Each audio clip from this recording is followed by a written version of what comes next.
आज से 20 बरस पहले का जिक्र है। जून के आग बरसाते सूरज को मारगला की पहाड़ियों के पीछे छुपे कई घंटे गुजर चुके थे। रात का पहला पहर ढल रहा था। बादे शुमाल हरे भरे शहर की शादाबियों से सरगोशियां कर रही थी। ऐवान सदर का पुरतकल्लुफ इशाइया खत्म हो चुका था। मोअज़्ज़िज़ मेहमानाने गिरामी मुतस्सिल ड्राइंग रूम में अपनी नशिस्तें संभाल चुके थे। माहौल पुरस्रार से तनाव की गिरफ्त में था। शिकम सेरी के बावजूद मेहमानों के चेहरों पर भूख और तलब की संवलाहट बिखरी हुई थी। सदर मोहम्मद रफीक तारड़ के इशाइये में शरीक ये मेहमान कोई आम अफराद ना थे। ये वक्त के बादशाह थे। पाकिस्तान के मालिक मुख्तार थे, जिनकी जुम्बिश लब आइन कानून पार्लियामेंट सब पे भारी थी। मौसम जिनकी इजाजत से करवट बदलते और हवाएं जिनसे अज़्न खर्राम लेकर सफर पर निकलती थीं। ये थे general Parvez Musharraf, lieutenant general Mohammad Yusuf, lieutenant general Mahmood Ahmad, lieutenant general Ghulam Ahmad और जनरल मुशर्रफ के मोतमद खास इज्जत मुआब तारिक अजीज। इस इशाइये की ख्वाहिश खुद जनरल परवेज मुशर्रफ की तरफ से आई थी। 13 जून की तारीख और शुरका की फहरिस्त भी उन्होंने दी थी। यह भी कहा गया था कि इस मुलाकात की मीडिया कवरेज नहीं होगी। सदर तारड़ को डॉक्टर अब्दुल कदीर की तरफ से कुछ खबरें मिली थीं। उन्होंने 12 जून की शाम मुझे अपनी रिहाइश गाह बुलाकर इस इशाइये के मुहर्रकात और इम्कानात पर तफसील से बात की थी।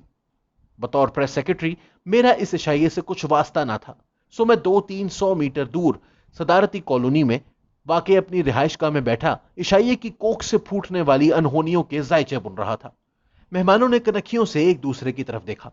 जनरल मुशर्रफ ने गला साफ किया और तवील तमहीद के बाद हरफे मुद्दा पे आए। सर, इस सूरत हाल में फौजी क़यादत की राय यह है कि मेरे सदर बन जाने से पॉलिसियों के तसलसल का पैगाम जाएगा, बाहर से सरमायाकारी आएगी, मुल्की मफाद को तकवीयत मिलेगी। मैं उन तमाम तफसीलात को नजरअंदाज कर रहा हूं जो अगले दिन सदर तारड़ ने मुझे बताई। जनरल मुशर्रफ हरफे मुद्दा कह चुके तो सदर रफीक तारड़ ने भी तफसील से अपना नुक्ता नजर पेश किया और आखिर में कहने लगे, आपके सदर बनने की क्या सूरत है, तरीकाकार क्या होगा। जनरल गुलाम मोहम्मद गोया हुए, तरीकाकार क्या होना है सर, आप इस्तीफा भी तो दे सकते हैं। सदर के लहजे में थोड़ी तुर्शी आ गई। बोले, जनरल साहब, मैं किसी इनकलाब के जरिए या किसी का तख्ता उलटकर सदर नहीं बना। मैं रिकॉर्ड वोट लेकर यहां आया हूं। और सदर को टोकते हुए chief of general staff general Yusuf बोले, तो क्या आइन आपको इस्तीफे की इजाजत नहीं देता। सदर के लहजे की तुर्शी तलखी में बदल गई। जी देता है इजाजत, मगर आपने असेंबली छोड़ी ना स्पीकर, मैं किसे इस्तीफा दूं। अब के जनरल महमूद की बारी थी। बोले, आप चीफ एग्जीक्यूटिव को दे दें। सदर तारड़ बोले, जनरल साहब, आप बहुत ताकतवर लोग हैं, मैं सबसे बड़ा ओहदा रखने के बावजूद आपके सामने बहुत कमजोर हूं, लेकिन जिस आइन का आप लोग जिक्र कर रहे हैं उसके मुताबिक मैं सुप्रीम कमांडर हूं। चीफ एग्जीक्यूटिव समेत आप सब मेरे मातहत हैं, मेरी कमान में हैं।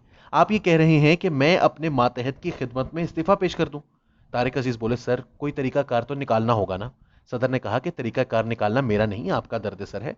फिर सदर तारड़ हतमी अंदाज में बोले, और आखिरी बात सुन लें, मैं इस्तीफा नहीं दूंगा। निस्फ शब हो रही थी जब ताकत के कबीदा खातिर देवता ऐवान सदर से रुखसत हो गए।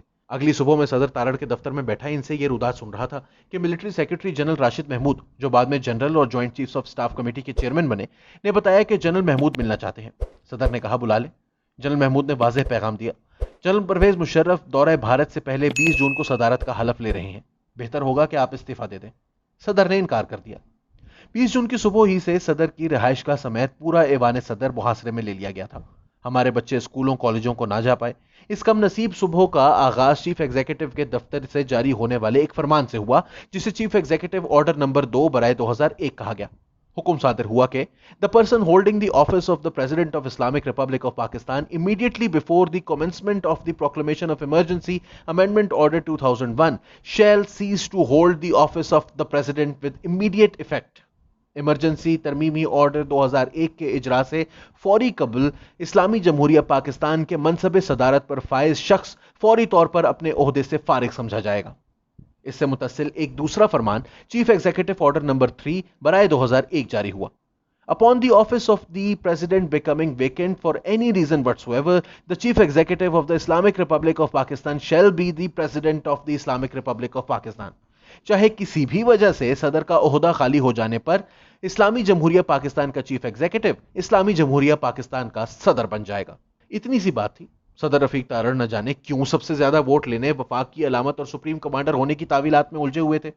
नमाज जोहर अदा करके वो लाहौर रवाना हो गए।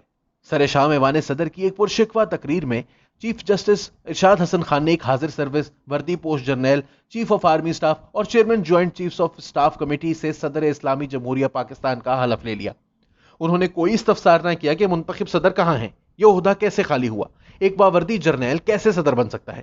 ایسی باتیں، گھاتیں اور وارداتیں پاکستان کے معمولات کا حصہ ہیں۔ سو تقریب میں شریک ذی وقار مہمانوں میں سے کسی کے ماتھے پر تحیر کی کوئی شکن نہ ابھری۔ جون کے آتش مزاج مہینے نے 20 سال پرانی راکھ میں دبی چنگاریاں سلگا دی ہیں۔ دائروں کا یہ سفر کب تک رہے گا؟